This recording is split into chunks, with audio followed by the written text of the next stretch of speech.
నియోజకవర్గం అభివృద్ధికి సంబంధించి కేంద్ర ప్రభుత్వం తరపున ఎటువంటి సహాయ సహకారాలు అవసరమైనా తాము సిద్ధంగా ఉన్నామని రాజమండ్రి ఎంపీ మాజీ కేంద్ర మంత్రి దగ్గుపాటి పురంధేశ్వరి అన్నారు. కృష్ణా జిల్లా పెడన మండలం పరిధిలోని అచ్చయ్యవారిపాలెం పంచాయతీ జింజేరు గ్రామంలోని పలు అభివృద్ధి పనులకు ఆమె శ్రీకారం చుట్టారు. జింజేరు గ్రామంలోని లక్షల వ్యయంతో నిర్మించనున్న OHRS ట్యాంక్ నిర్మాణానికి స్థానిక ఎమ్మెల్యే కాగితా కృష్ణప్రసాద్ తో కలిసి పురంధేశ్వరి శంకుస్థాపన చేశారు. ప్రజలకు రక్షిత మంచినీటిని అందించడమే లక్ష్యంగా ఈ ప్రాజెక్టును చేపట్టినట్లుగా వారు తెలిపారు.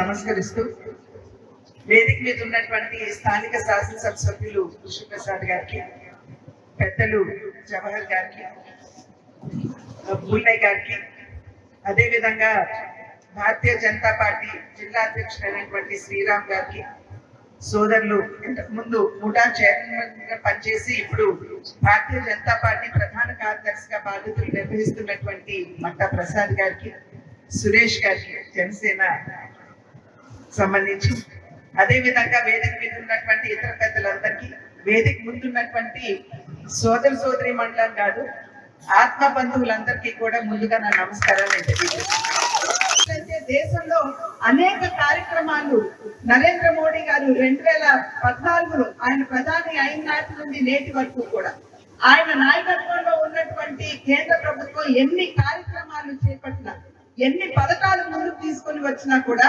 సమాజంలో ఉన్నటువంటి పేదవాడికి, బడుగు బలహీన వర్గాల వారికి, మహిళలకి, రైతులకి న్యాయం చెయ్యాలి అనేటువంటి భావన సుస్పష్టంగా మనందరికీ కూడా అర్థమవుతుంది.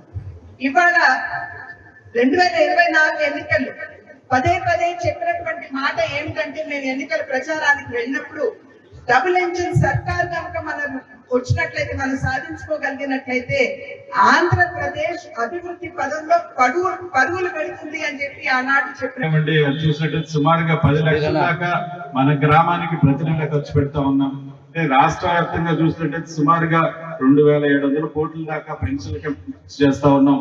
అలాగే ఇప్పటిదాకా 50,000 కోట్ల పైగా ఈ రోజున మనం పెన్షన్ రూపంలో ప్రజలందరికీ కూడా ఆ సంక్షేమ కార్యక్రమాన్ని కూడా అందిస్తూ జరుగుతూ ఉంది. అంటే రాష్ట్రం ఆర్థికంగా ఎన్ని ఇబ్బందులున్నా, ఎన్ని కష్టాలున్నా, నష్టాలు ఉన్నప్పటికీ కూడా ఇచ్చినటువంటి హామీలు, ప్రజలకు ఇచ్చినటువంటి హామీలు